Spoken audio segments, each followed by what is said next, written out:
Welcome to Holly's Quiet Harbor. Take a deep breath and let your mind begin to rest.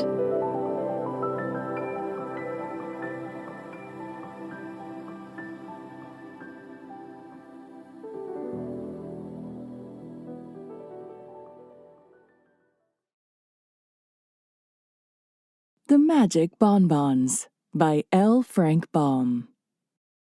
There lived in Boston a wise and ancient chemist by the name of Dr. Daws, who dabbled somewhat in magic. There also lived in Boston a young lady by the name of Claribel Sudds, who was possessed of much money, little wit, and an intense desire to go upon the stage. So Claribel went to Dr. Daws and said, "I can neither sing nor dance. I cannot recite verse nor play upon the piano. I'm no acrobat, nor leaper, nor high kicker. Yet I wish to go upon the stage. What shall I do?" "Are you willing to pay for such accomplishments?" asked the wise chemist. "Certainly," answered Claribel, jingling her purse. "Then come to me tomorrow at 2 o'clock," said he. All that night he practiced what is known as chemical sorcery, so that when Claribel Sudds came next day at 2 o'clock, he showed her a small box filled with compounds that closely resembled French bonbons. "This is a progressive age," said the old man, "and I flatter myself your Uncle Daws keeps right along with the procession. Now, one of your old-fashioned sorcerers would have made you some nasty, bitter pills to swallow, but I've consulted your taste and convenience. Here are some magic bonbons. If you eat this one with the lavender color, you can dance thereafter, as lightly and gracefully as if you had been trained for a lifetime. After you consume the pink confection, you will sing like a nightingale. Eating the white one will enable you to become the finest elocutionist in the land. The chocolate piece will charm you into playing the piano better than Rubinstein. While after eating the lemon yellow bonbon, you can easily kick 6 feet above your head." "How delightful!" exclaimed Claribel, who was truly enraptured. "You are certainly a most clever sorcerer, as well as a considerate compounder." And she held out her hand for the box. said the wise one. "A check, please." "Oh, yes, to be sure. How stupid of me to forget it," she returned. He considerately retained the box in his own hand, while she signed a check for a large amount of money, after which he allowed her to hold the box herself. "Are you sure you have made them strong enough?" she inquired anxiously. "It usually takes a great deal to affect me." "My only fear," replied Dr. Daws, "is that I have made them too strong. For this is the first time I've ever been called upon to prepare these wonderful confections." "Don't worry," said Claribel. "The stronger they act, the better I shall act myself." She went away after saying this. But stopping in at a dry goods store to shop, she forgot the precious box in her new interest and left it lying on the ribbon counter. Then little Bessie Bostwick came to the counter to buy a hair ribbon and laid her parcels beside the box. When she went away, she gathered up the box with her other bundles and trotted off home with it. Bessie never knew until after she had hung her coat in the hall closet and counted up her parcels that she had one too many.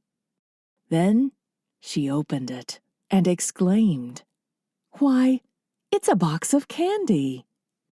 Someone must have mislaid it, but it's too small a matter to worry about. There are only a few pieces. So she dumped the contents of the box into a bonbon dish that stood upon the hall table. And, picking out the chocolate piece, she was fond of chocolates, ate it daintily, while she examined her purchases.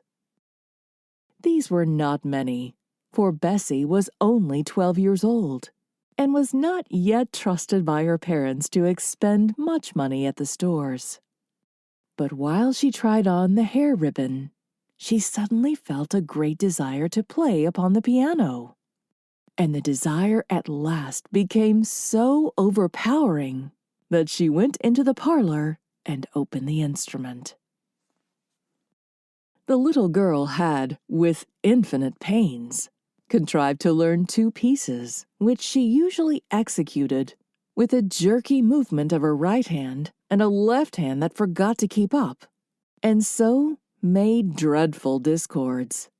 But under the influence of the chocolate bonbon, she sat down and ran her fingers lightly over the keys, producing such exquisite harmony that she was filled with amazement at her own performance. That was the prelude, however. The next moment, she dashed into Beethoven's 7th Sonata and played it magnificently. Her mother, hearing the unusual burst of melody, came downstairs to see what musical guest had arrived. But when she discovered it was her own little daughter who was playing so divinely, she had an attack of palpitation of the heart, to which she was subject, and sat down upon a sofa until it should pass away. Meanwhile, Bessie played one piece after another with untiring energy. She loved music, and now found that all she needed to do was to sit at the piano and listen and watch her hands twinkle over the keyboard. Twilight deepened in the room, and Bessie's father came home and hung up his hat and overcoat and placed his umbrella in the rack. Then he peeped into the parlor to see who was playing. "Great Caesar!" he exclaimed. But the mother came to him softly with her finger on her lips and whispered, "Don't interrupt her, John. Our child seems to be in a trance. Did you ever hear such superb music?" "Why, she's an infant prodigy," gasped the astounded father. It's wonderful." As they stood listening, the senator arrived, having been invited to dine with him that evening, and before he had taken off his coat, the Yale professor, a man of deep learning and scholarly attainments, joined the party. Bessie played on, and the 4 elders stood in a huddled but silent and amazed group, listening to the music and waiting for the sound of the dinner gong. Mr. Bostwick, who was hungry, picked up the bonbon dish that lay on the table beside him and ate the pink confection. The professor was watching him, so Mr. Bostwick courteously held the dish toward him. The professor ate the lemon-yellow piece, and the senator reached out his hand and took the lavender piece. He did not eat it, however, for, chancing to remember that it might spoil his dinner, he put it in his vest pocket. Mrs. Bostwick, still intently listening to her precocious daughter, without thinking what she did, took the remaining piece, which was the white one, and slowly devoured it. The dish was now empty, and Claribel Sudds' precious bonbons had passed from her possession forever. Suddenly, Mr. Bostwick, who was a big man, began to sing in a shrill, tremolo soprano voice. It was not the same song Bessie was playing, and the discord was shocking that the professor smiled. The senator put his hands to his ears, and Mrs. Bostwick cried in a horrified voice, "William!" Her husband continued to sing as if endeavoring to emulate the famous Christine Nielsen, and paid no attention whatever to his wife or his guests. Fortunately, the dinner gong now sounded, and Mrs. Bostwick dragged Bessie from the piano and ushered her guests into the dining room. Mr. Bostwick followed, singing "The Last Rose of Summer" as if it had been an encore demanded by 1,000 delighted hearers. The poor woman was in despair at witnessing her husband's undignified actions, and wondered what she might do to control him. The professor seemed more grave than usual. The senator's face wore an offended expression, and Bessie kept moving her fingers as if she still wanted to play the piano. Mrs. Bostwick managed to get them all seated, although her husband had broken into another aria. And then the maid brought in the soup. When she carried a plate to the professor, he cried in an excited voice, "Hold it higher! Higher, I say!" And springing up, he gave it a sudden kick that sent it nearly to the ceiling, from whence the dish descended to scatter soup over Bessie and the maid, and to smash into pieces upon the crown of the professor's bald head. At this atrocious act, the senator rose from his seat with an exclamation of horror and glanced at his hostess. For some time, Mrs. Bostwick had been staring straight ahead, with a dazed expression, but now, catching the senator's eye, she bowed gracefully and began reciting "The Charge of the Light Brigade" in forceful tones. The senator shuddered. Such disgraceful rioting he had never seen nor heard before, in a decent, private family. He felt that his reputation was at stake, and, being the only sane person apparently in the room, there was no one to whom he might appeal. The maid had run away to cry hysterically in the kitchen. Mr. Bostwick was singing "Oh, Promise Me."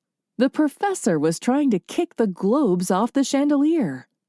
Mrs. Bostwick had switched her recitation to "The Boy Stood on the Burning Deck," and Bessie had stolen into the parlor and was pounding out the overture from the Flying Dutchman. The senator was not at all sure he would not go crazy himself, so he slipped away from the turmoil and, catching up his hat and coat in the hall, hurried from the house. That night, he sat up late writing a political speech he was to deliver the next afternoon at Faneuil Hall, but his experiences at the Bostwicks had so unnerved him that he could scarcely collect his thoughts, and often he would pause and shake his head pityingly as he remembered the strange things he had seen in that usually respectable home. The next day, he met Mr. Bostwick in the street, but passed him by with a stony glare of oblivion. He felt he could really not afford to know this gentleman in the future. Mr. Bostwick was naturally indignant at the direct snub, yet in his mind lingered a faint memory of some quite unusual occurrences at his dinner party the evening before, and he hardly knew whether he dared resent the senator's treatment or not. The political meeting was the feature of the day, for the senator's eloquence was well known in Boston. So the big hall was crowded with people, and in one of the front rows sat the Bostwick family, with the learned Yale professor beside them. They all looked tired and pale, as if they had passed a rather dissipated evening, and the senator was rendered so nervous by seeing them that he refused to look in their direction a second time. While the mayor was introducing him, the great man sat fidgeting in his chair, and, happening to put his thumb and finger into his vest pocket, he found the lavender-colored bonbon he had placed there the evening before. "This may clear my throat," thought the senator, and slipped the bonbon into his mouth. A few minutes afterwards he arose before the vast audience, which greeted him with enthusiastic plaudits. "My friends," began the senator in a grave voice, "this is a most impressive and important occasion." Then he paused, balanced himself upon his left foot, and kicked his right leg into the air in the way favored by ballet dancers. There was a hum of amazement and horror from the spectators, but the senator appeared not to notice it. He whirled around upon the tips of his toes, kicked right and left in a graceful manner, and startled a bald-headed man in the front row by casting a languishing glance in his direction. Suddenly, Claribel Sudds, who happened to be present, uttered a scream and sprang to her feet. Pointing an accusing finger at the dancing senator, she cried in a loud voice, "That's the man who stole my bonbons! Seize him! Arrest him! Don't let him escape!" But the ushers rushed her out of the hall, thinking she had gone suddenly insane. And the senator's friends seized him firmly and carried him out of the stage entrance to the street, where they put him into an open carriage and instructed the driver to take him home.